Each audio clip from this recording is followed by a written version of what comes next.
आप सभी का एक बार पुनः साहित्य व्याख्या की इस क्लास में स्वागत है। पवन दूतिका का जो शेष भाग बच गया था पहले के वीडियो में, आज उसकी व्याख्या हम करेंगे, जो कि इसके अंतिम दो जो पैराग्राफ है, ये जो दो कविताएं हैं, ये सबसे ज़्यादा महत्वपूर्ण है। इस पे ज़्यादा ध्यान देने की जरूरत है। तो शुरू करते हैं शेष भाग। सूखी जाती मलिन लतिका जो धरा में पड़ी हो।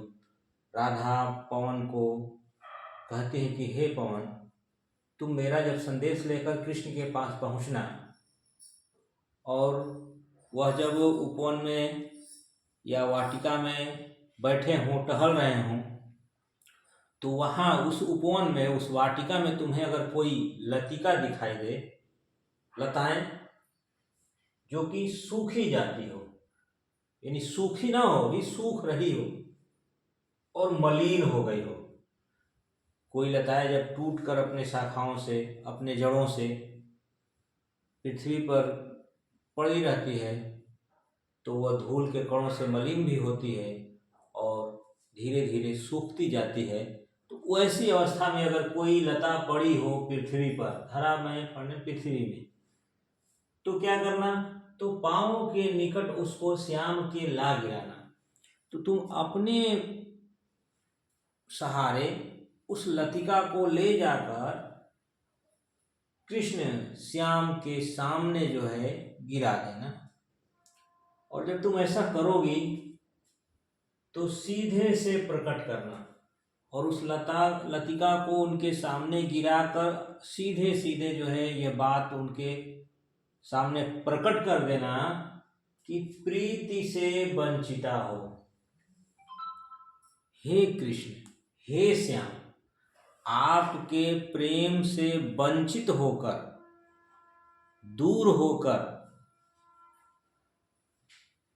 मेरा होना अति मलिन, मेरा यानी राधा का अति मलिन होते जाना और दिन प्रतिदिन सूखते जाना।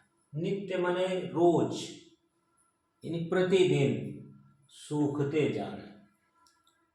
अर्थात पवन से कह रही है राधा कि तुम जब किसी लतिका को उनके सामने, उनके पैरों के पास गिराओगे, तो उस लतिका को देखकर वो समझ जाएंगे कि राधा भी इस लतिका के समान ही सूख रही होंगी, मेरे प्रेम से वंचित होकर, और मलिन हो गई होंगी। आगे देखेंगे, कोई पत्ता नवल तर का पीत जो हो रहा हो। दो बातें हैं यहाँ, नवल तरु भी है, लेकिन पत्ते उसके पीले हो रहे हैं।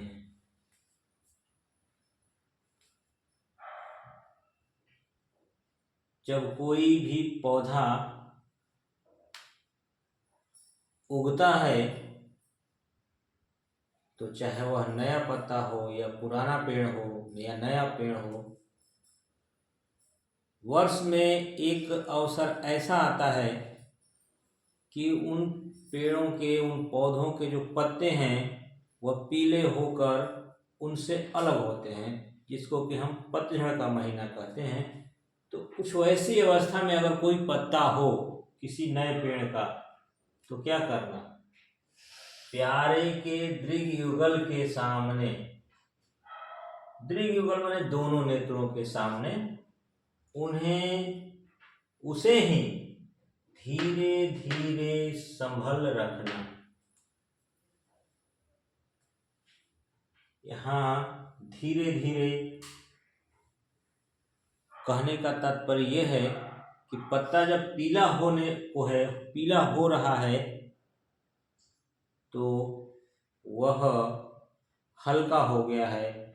अगर उस पर हवा का ज़्यादा जोर पड़ेगा, ज़्यादा दबाव पड़ेगा, तो वह पत्ता जो है बिखर सकता है, टूट सकता है, क्षतिग्रस्त हो सकता है।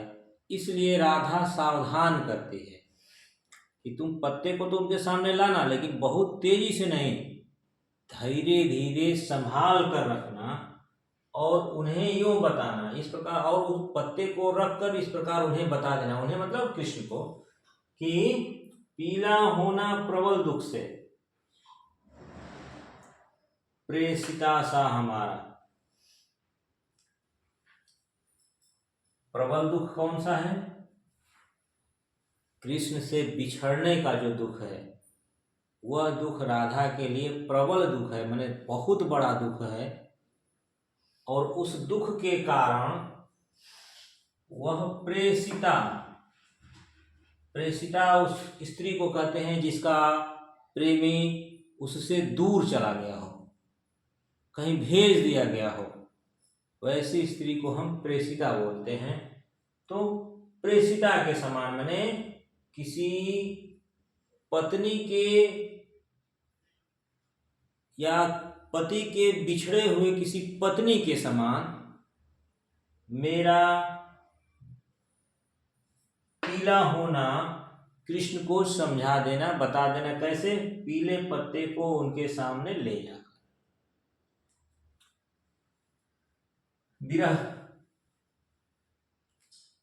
व्यथा है, आगे देखेंगे। यूं प्यारे को विदित करके सर्व मेरी व्यथाएं।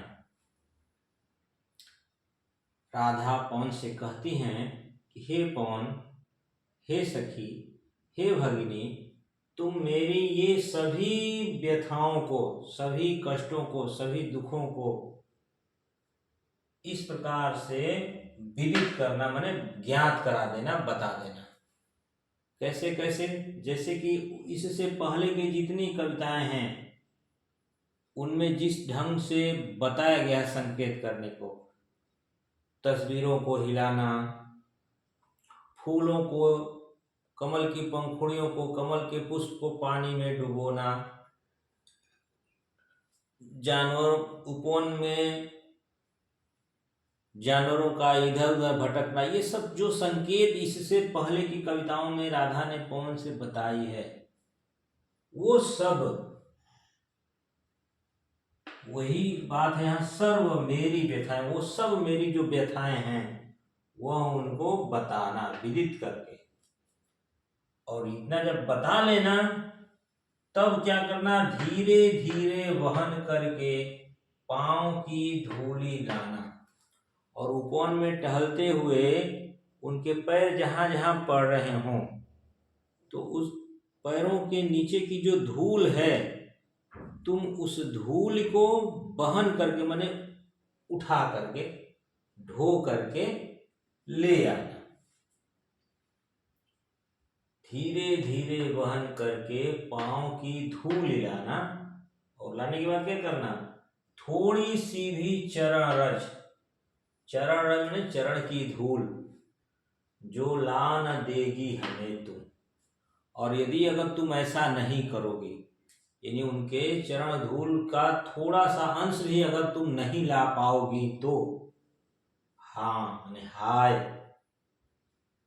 कैसे तो व्यथित चित्त को बोध मैं दे सकूंगी, तो फिर मैं कैसे अपने इस दुखी मन को सांत्वना दे सकूंगी कि मेरा संदेश तुमने उनसे कहा, या मेरा संदेश उन तक पहुंच गया, या मेरी याद उनको आ गई। ये सब जो चीजें हैं, इसको सोचकर मैं अपने मन को सांत्वना कैसे दे सकूंगी, भरोसा कैसे दे सकूंगी कि मेरा संदेश पहुंच गया है और कृष्ण हो सकता है मुझे याद कर रहे हों या वापस लौट के आ जाए। इस प्रकार की चीजें मैं अपने मन को कैसे समझा सकूंगी यदि तुम उनका एक चरण धूल का कण भी नहीं ला सकोगी तो। इसलिए पवन से निवेदन करते हैं कि तुम संदेश लेके जाओ, कृष्ण को मेरा संदेश सुनाओ, और वहां से वापस लौटते समय उनके चरण की धूल जो है मेरे लिए लेकर आना। और इनकी जितनी क्रियाएं राधा पवन को करने के लिए कहती हैं, वो सारी क्रियाएं एक पवन के लिए संभव है। ऐसा कुछ भी नहीं है इस कविता में जो पवन के लिए संभव न हो। अंतिम कविता, जो कि इस पूरी कविता का सारांश, निष्कर्ष जो समझ लीजिए महत्वपूर्ण है।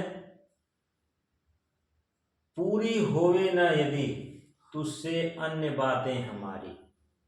अन्य बातें माने पूरे ऊपर जितनी वर्णन है, जितनी बातें राधा ने पवन से कही, वो सब बातें अगर पूरी न हो सके, यानी तुम पत्ते को उनके सामने न ला जा सको, लतिकाओं को उनके सामने न ले जा सको, धूल वहां से न ला सको, यानी जो कुछ कहा गया है, यदि तुम सब कुछ न कर सको तो भी क्या करना लास्ट में, तो तू मेरी विनय इतनी मान ले और चली जा। सुबह के समय आई है पवन राधा के पास में, और राधा उस सुबह की पवन से कह रही हैं कि तुम मेरा इतना सा विनय मान ले, विनती मान ले, और मेरी विनती मानकर तुम चली जा। कहाँ? कृष्ण के पास। और जाकर क्या करना है? छू के प्यारे कमल पग को। प्यारे के मतलब कृष्ण के जो प्यारा कमल पग है, चरण कमल, यानी कमल रूपी जो पैर हैं उनके, उन पैरों को छू के प्यार के साथ आ जा। यानी जिस भाव से मैं उनके चरण को छूती हूँ, जिस प्रेम भाव से मैं उनके चरण को स्पर्श करती हूँ, तो तुम भी चूंकि मेरे यहाँ से जा रही हो, मैं तुम्हें भेज रही हूँ, इसलिए तुम उसी भाव से, उसी प्रेम भाव से उनके चरण को छूकर आ जा। जी जाऊंगी हृदय तल में मैं तुझी को लगा के। और तुम जब वहां से उनके चरणों को स्पर्श करके आओगी, तब मैं तुझे अपने हृदय से लगाकर जी लूंगी, अर्थात मुझे कुछ सुख की प्राप्ति हो जाएगी। जो विरह का दर्द है, जो वियोग का दर्द है, वह कम होगा, और मुझे कुछ जो है सुख संतोष प्राप्त होगा कि कृष्ण न सही, उनके स्पर्श को मैं तुम्हें स्पर्श करके अनुभव कर लूँगी। इसलिए अगर कुछ नहीं कर सकती तो जाकर कृष्ण को स्पर्श करके, उनके चरणों को स्पर्श करके वापस आ जाओ। ये स्वाभाविक सी बात है, ये मानव का स्वभाव होता है कि जब हमारा कोई प्रिय, चाहे कोई भी हो, अगर वो हमसे बहुत दूर होता है, तो उसके यहाँ से जो कोई भी आता है, हम उससे भी उतने ही उत्साह से मिलते हैं, उतने ही उत्साह से समाचार पूछते हैं, जितना उत्साह उस प्रिय के आने पर होता है। यह मानव का स्वभाव होता है। वही भाव यहाँ राधा के हृदय में है कि कृष्ण न सही, कृष्ण को के यहाँ से आने वाली अगर हवा भी आ जाए उनके पैरों को छूकर, तो मुझे उस हवा को अपने हृदय से लगाकर उतना ही सुख, उतना ही आनंद, उतना ही संतोष की प्राप्ति होगी जितना कि कृष्ण के आने से होता। इसलिए पवन से वह निवेदन करती हैं कि तुम कुछ न कर सको तो कम से कम जाकर प्यारे के चरण कमल को छूकर ही आ जाओ। ये रही आज की कविता। पवन दूतिका का एक तरह से समापन हो गया। इसमें एक प्रश्न बनता है कि अयोध्या सिंह उपाध्याय हरिऔध की राधा किस प्रकार से नवीन है, उसका स्वभाव में नवीनता, क्या नवीनता है। अगर जो ही ये प्रश्न पूछता है तो उसका सीधा सा उत्तर होगा कि इससे पूर्व की जितनी भी राधाओं का वर्णन है, जिन कवियों ने राधा का वर्णन किया है, प्रत्येक स्थान पे राधा या तो चतुर है या बहुत ही तर्कशील है, लेकिन अयोध्या सिंह उपाध्याय के यहाँ राधा जो है न चतुर है न तर्कशील है, वह एक नए रूप में हमारे सामने उपस्थित हुई है, और वह रूप है उसका समाज सेविका का। ये क्वेश्चन बनता है बाकी और सब चीज़ें मैं बता चुका हूँ।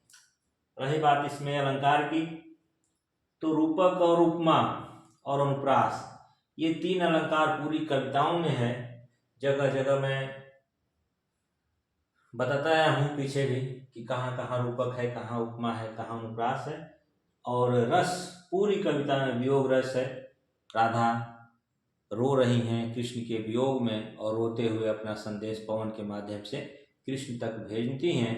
तो अगर पूरी कविता की बात की जाए तो पूरी कविता में वियोग रस, उसको वियोग श्रृंगार रस कहेंगे। तो रस की बात हो जाए तो वियोग श्रृंगार रस, अलंकार, अनुप्रास, रूपक और उपमा, भाषा खड़ी बोली हिंदी, तत्सम शब्दावली का प्रयोग, और लयात्मकता तो है लेकिन तुकांत का अभाव है। ये इस कविता का सौंदर्य पक्ष हुआ। भाव पक्ष जैसा कि जो मैं व्याख्या कर चुका वो हुआ। और आज यह अध्याय अयोध्या सिंह उपाध्याय हरिऔध का समाप्त होता है। अगले वीडियो में हम लोग किसी दूसरे अध्याय, दूसरे कवि को लेकर उपस्थित होंगे। तब तक के लिए आप लोगों की बहुत बहुत बहुत शुभकामनाएं।